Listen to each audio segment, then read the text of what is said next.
بسم الله الرحمن الرحيم.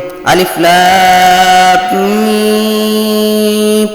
ذلك الكتاب لا ريب فيه هدى للمتقين الذين يؤمنون بما الغيب ويقيمون الصلاة ومما رزقناهم ينفقون والذين يؤمنون بما أنزل إليك وما أنزل من قبلك وبالآخرة هم يوقنون أولئك على هدى من ربهم وأولئك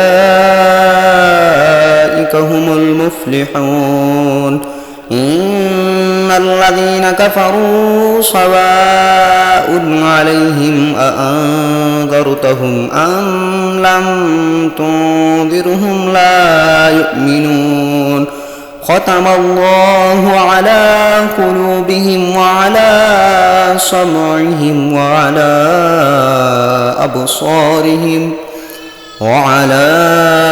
أبصارهم غشاوة ولهم عذاب عظيم.